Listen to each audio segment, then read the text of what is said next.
असांजी जेका पटी आहे सिंधी अल्फ़ाबेट उन में 10 विसरग आहिनि पटीअ में। विसरग तव्हां सम्झंदा हूंदो उनखे डिफाइन करण जी ज़रूरत आहे कान।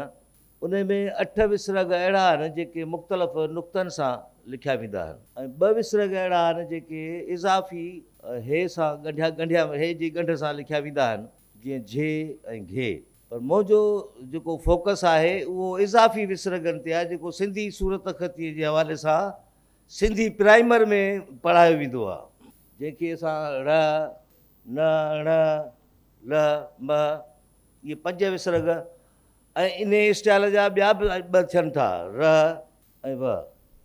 सो इहे शयूं ज़ाहिर आहे त इन्हनि शयुनि में जॾहिं माण्हू हलंदो थो रहे मूं डॉक्टर बलोच साहब जो 1992 जो हवालो आहे सिंधी सूरत ख़ती ऐं ख़ताती, त मूं डॉक्टर बलोच साहब जी हिकिड़ी राय लिखियलु हुई। उन राय जा 2-3 रुख हुया गॾियल आवाज़नि जे हवाले सां। त उहा शइ मूं सची ॻाल्हि इहा आहे त काफ़ी साल मूं बार बार उन शइ खे ॾिठो, पर मूं कॾहिं कोन सम्झी त डॉक्टर बलोच साहब जो ख़्यालु छा आहे, डॉक्टर बलोच साहब चवणु छा थो पियो चाहे। ख़ैर उन खां पोइ अॻिते हली जॾहिं डॉक्टर मुरलीधर चेटले खे मूं पढ़ियो त हुन जेका राय ॾिनी त पोइ मूंखे डॉक्टर बलोच साहब वारी ॻाल्हि बि क्लिक थी त ॿिए डॉक्टर बलोच साहब बि हीअं चवणु पियो चाहे त हीअ जेके असां प्राइमर में जेके विसर्ग करे पढ़ायूं था पिया, त डॉक्टर बलोच साहब बि चवे थो त इहो हे सां समेटियल गॾियल आवाज़ आहे, माना अलॻि विसर्ग न आहे। विसर्ग इहे ई आहिनि जेके असांजी अल्फ़ाबेट में आहिनि, मौजूदा वक़्त में मौजूदा सूरत में, इज़ाफ़ी को बि कोन्हे को। डॉक्टर मुरलीधर चेटले बि इहा ई ॻाल्हि कई आहे। हाणे ॻाल्हि त ॿिन्ही आलमनि कई, पर लेकिन उनखे ज़ाहिर ॾिसण जे लाइ वरी के पैरामीटर्स हुजणु खपनि, त मूं उन्हनि शयुनि खे 3 पैरामीटर्स में ॾिठो आहे। मिसाल तौर ते पहिरियों पैरामीटर मूं खयो आहे सोतीअ वारो, फोनेम वारो।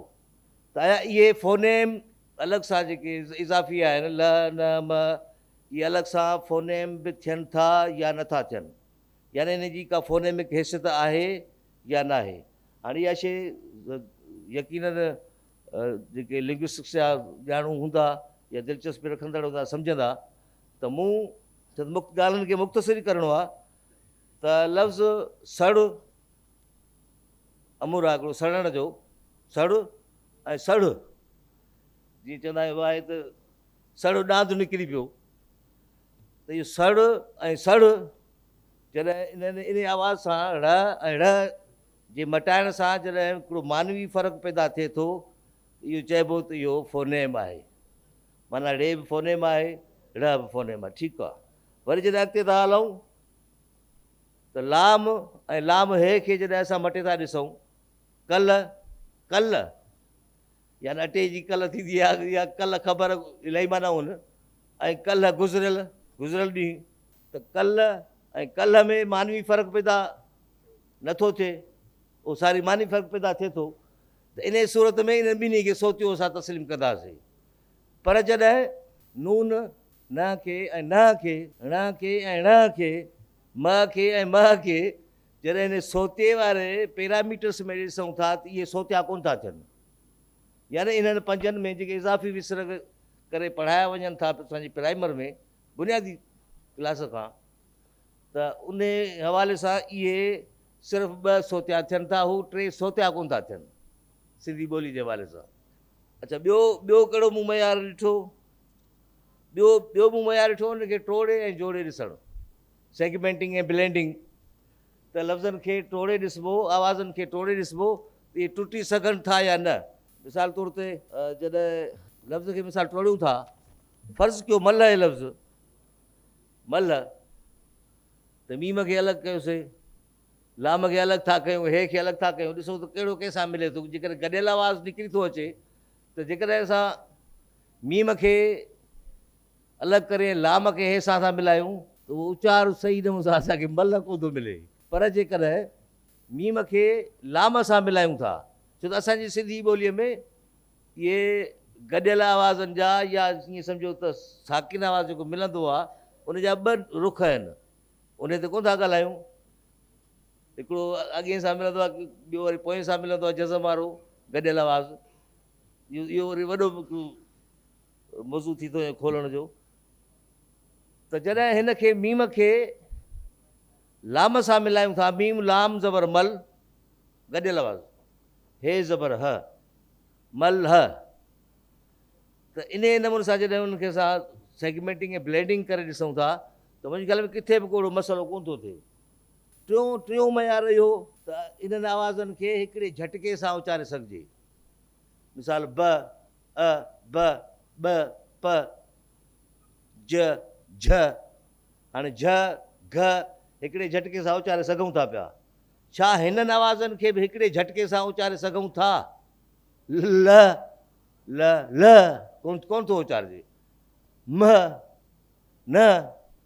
त अहिड़े नमूने सां माना इहो जॾहिं असां हेॾा सारा माण्हू, वॾा माण्हू या लिखियल पढ़ियल माण्हू बि असां सही नमूने सां हुनखे उचारे झटके सां नथा उचारे सघूं त ॿार खे कीअं असां उनखे उचाराईंदासीं? त चवण जो मक़सदु त असांजा जेके गॾियल आवाज़ आहिनि, त इन्हनि गॾियल आवाज़नि ते दुरुस्त नमूने सां कमु थी कोन सघियो आहे ऐं उन ते कमु करण जी ज़रूरत आहे। सो ही मां इन नतीजे ते पहुतो आहियां त इहे असां जेके प्राइमर में पढ़ायूं था पिया, इहो ल ब न ड़ वारो, छो त इहे त अहिड़ा त ॿिया बि निकिरनि था पर र बि आहे ब बि आहे, जीअं अवा में अची वियो या सेवण में अची वियो, से बि हण त कोन चइबो न, गॾियल आहे, गॾियल आवाज़ वाह आहे। त अहिड़े नमूने सां इहे इन टाइप जा ई विसर्ग आहिनि, एस्पायरेट साउंड, पर आहिनि गॾियल, इन करे इनखे असां एस्पायरेट साउंड न चवंदासीं। हीअ जेके प्राइमर में जेके ॾिनल आहिनि, इनखे हिन नतीजे जेको हिननि शयुनि मां जेको टिनि में पैरामीटर्स में ॾिसण खां पोइ जेको नतीजो मिलियो आहे उहो इहो आहे त इहे विसर्ग न आहिनि। विसर्ग उहे ई आहिनि जेके असांखे पटी में पढ़ायूं था पिया। इन जे करे हीअ आख़िर में मां पंहिंजो मुख़्तसर नतीजो पेश कंदुसि त ॼाणायल विसर्गनि खे आख़िरी जॾहिं सोती मयार ते जाचियो वियो त उन्हनि मां ल ऐं ड़ सोती मयार ते पूरा लहनि था, जॾहिं त नकवा विसर्ग म न ण सोती मयार ते पूरा नथा लहनि, फोनेमिक। ॿियो जॾहिं उन्हनि इज़ाफ़ी विसर्गनि खे आवाज़नि निस्बत टोड़े ऐं जोड़े उचारियो वियो त ॿोलीअ जे उचारण मूजिबि इहे ॼाणायल विसर्ग मुफ़रिद न पर मुतहरिक हे सां गॾियल आवाज़ आहिनि। ऐं इहा ॻाल्हि डॉक्टर मुरलीधर जेटलीअ बि कई आहे, पर करे त विया आहिनि माण्हू, पर उनखे असां कॾहिं पैरामीटर्स में त ॾिठो ई कोन्हे, को ॾिसण जो को ढंग आहे असां वटि माण्हुनि वटि। टियों सोतियात मूजिबि इन्हनि गॾियल सोतियनि जो पहिरियों व्यंजन आवाज़ ड़ ल म न ऐं ण साकिन रहियो, जेको अॻु वारे व्यंजन आवाज़ सां जोड़ में रहे थो, जॾहिं त हे जो व्यंजन आवाज़ अलॻि सां मुतहरिक रहे थो। जीअं त इहे ड़ विसर्ग आवाज़ झे ऐं घे वांगुरु हिकु झटके सां अदा नथा थियनि, इन सूरत में इन्हनि खे हिकु या मुफ़रिद आवाज़ न बल्कि गॾियल आवाज़ सम्झणु घुरिजे।